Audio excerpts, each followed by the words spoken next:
Um, okay. Can I share my screen? Yes. Okay, perfect. Okay, let me see. Here we go. Is it? Okay. Hi. Nice to see some familiar faces and, it's nice to be here, honestly. I'm so impressed by how this call is still happening and is so rich in content every single week. So I'm very honored and happy to be here. And I thought of talking about this topic because this is something that I feel many of us, me included, have been, like going up and down about when it comes to our life of faith and when it comes to kind of keeping it in a consistent way. Without outside of programs like SDF, when we are living our everyday lives, then it is a little bit of a challenge when you have nobody to tell you have to wake up at this time, let's do 100K now, right? So I want to talk a little bit about it, how to keep the spark alive, but also this is mostly just personal reflections on how to shape our life of faith into a healthier and consistent habits. So let's see. I'm gonna just introduce the topic because there's a lot to talk about. But the main theme that I want to bring up is that in order to have a consistent life of faith, we do need to have a healthy approach to it. The two things are connected, right? So that is the first thing I wanted to bring up. So what is a healthy life of faith? That is the first question that I feel like it's important to ask ourselves. I found this passage from The Way for Young People recently, and I feel like it really fits a little bit. It's a very nice description, I feel, what a healthy life of faith should be. And the first part says, this is True Father, by the way, True Father's speech. True Father says, experiencing a life of faith means that when God is happy, I am happy too. When God is sorrowful, I am sorrowful too. And I feel like this first part really describes kind of what it really is the goal of having a life of faith. And we often kind of get lost into life of faith means to do 100K, to go to Sunday service, or to do this, this, and that. But I feel like it's so important to remember that the ultimate goal of having a life of faith is having this connection with our Heavenly Parent, being in that kind of frequency, tuning with that kind of energy, and kind of sharing our own emotions, our own experiences with Heavenly Parent, and listening to his heart. And I feel like this is so important to remember, so we don't get lost into the more practical, maybe, expression of life of faith. So I feel this first part is very beautiful. I feel like, this is really what we should be aiming at in terms of having a healthy life of faith, just having this connection in emotions and feelings with Heavenly Parent. And then there is a second part, which says we have to be that kind of people with that kind of attitude, resolving God's sorrow and sharing our joy with the world. If we are that kind of people, this world will be restored through us. And I feel like we've been hearing similar messages like our whole life since we grew up, like we need to save the world, we need to do this, we need to do that. And very big dreams, very big goals. Again, like we hear it a lot. I was recently, I don't know if you watched this recent event about True Father Songhua. True Mother gave a speech, and there was again this like very big expectations, these very big goals. And I feel like this is what many times kind of puts us off a little bit as second gen, in terms of like, oh, this is not for me, or I cannot handle it, right? Or I don't understand it, maybe sometimes. And so I feel like this is what many times is leading us to have an unhealthy life of faith, this kind of emotions, because we tend to either go on the side of let's try to do everything that's asked of us. And in our church, there is a lot that it's asked of us. Like, if we think about liberating ancestors, if we think about blessing everybody in the world, if we think about tribal messiahs, there is a lot, And I personally believe it's impossible to do it all. And so it's important to not to go into the extreme of feeling like you have to do everything.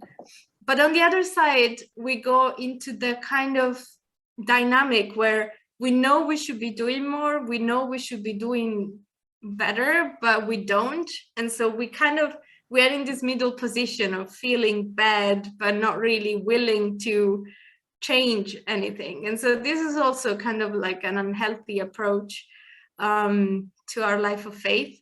And so we really need to find in the middle. We need to really kind of find ourselves a personal way to navigate these waters. And I understand that, you know, like our movement has huge goals and huge expectations, and I feel like we're reminded of them a lot. And I, you know, it's easy to feel overwhelmed. It's easy to feel like there's a lot. I cannot take this, right?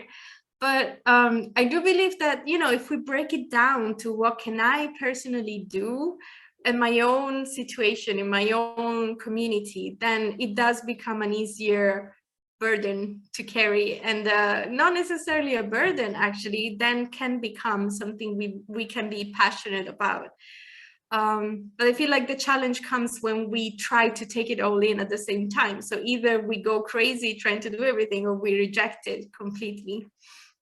So I kind of created a few points that I feel like can help you to find this middle ground and this balance that can work for you in how you can shape your own life of faith in your own situation. And so there are some questions that will come up in the discussion that I think you can really kind of dive into. But I also want to recommend to really think about it after this call, to take some time to answer these questions for yourself and really figure it out.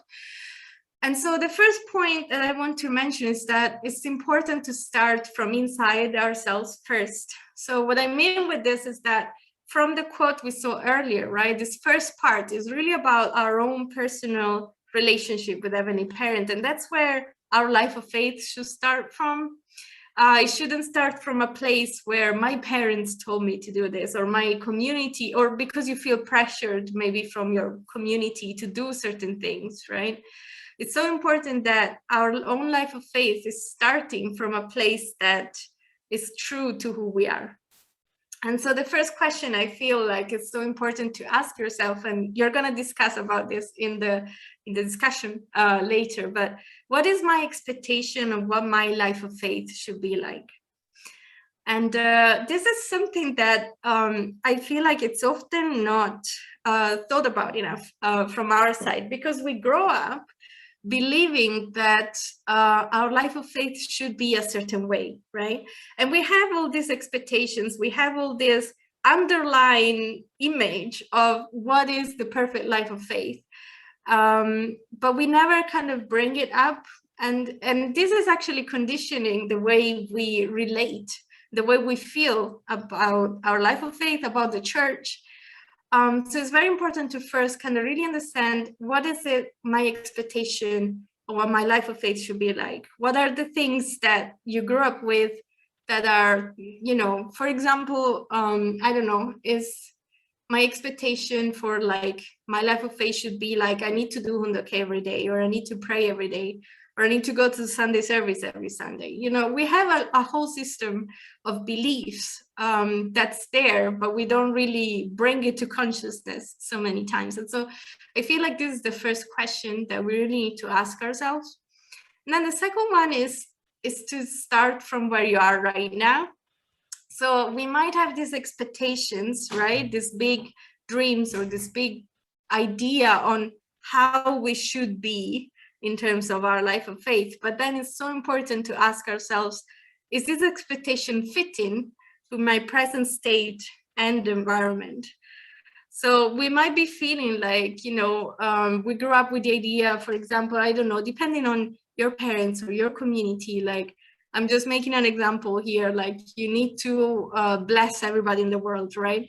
But is this expectation now that you have, is it fitting with your present state and your environment? If you're alone in a university campus with no community, no basis, is this actually doable?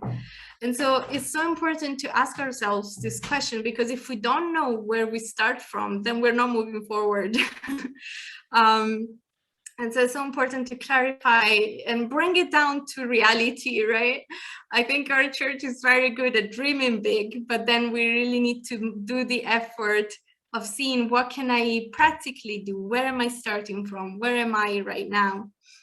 And then the third point is about setting up goals that I love to say that are positive and possible. So once you kind of clarify what was the expectation in your head and is this fitting with my present situation, then once you bring these two in confrontation, then you can think, okay, what is the next goal now that I can work for? What is it that what's the next step? And really recommend to set up this like positive and possible goals, which means like something that is, again, kind of fitting with your own situation. So something that's possible, that you see it's possible to happen and not just like up in the clouds, but also something that's positive. So rather than thinking I don't have to, I don't know, I do always do this example with eating, right? When you think like I don't have to eat, that's the only thing you're doing, right? But if you're thinking, for example, I have to be healthier or I want to be healthier, that's like a more positive goal that's inspiring you and that's kind of helping you to feel more passionate about what you're doing. And so similar with life of faith, right? Stop missing Sunday service. You can think of, I want to join my community next Sunday. I want to participate more. It's just a slightly different approach. And so in conclusion, before I speak too long, I just want to say this is something that can hopefully help you to redefine your life of faith and especially design your next steps based on your own situation, based on your own starting point, because everybody's different, right? You might not even have a community. You might be having troubles at home. We're all in different situations. And so it's so important to not be either carried away by these big goals and expectations from our movement, but also not completely reject them. There is a middle ground that you can create for yourself. There is a way to move forward that you can design based on your own situation. And so I really want to encourage you to do that and to design like what's the next step for you, what's the next move to move forward. So yes, I think, and this is eventually going to be leading you to have a healthier life of faith because it's designed on what's positive and possible for you. And then once you design that, then it's going to be easier to be consistent. It's going to be easier to do it because you feel passionate about it. You want to do it. And so consistency kind of comes with it. Okay, so I think this is all for now. I just, I don't know if I should share the questions now or you will guys show them later. There are 6 questions you can discuss about in the groups. And I think I'm going to close it here. Hand it up. Sorry if I spoke a bit too fast. I don't know. I hope it was helpful. So thank you.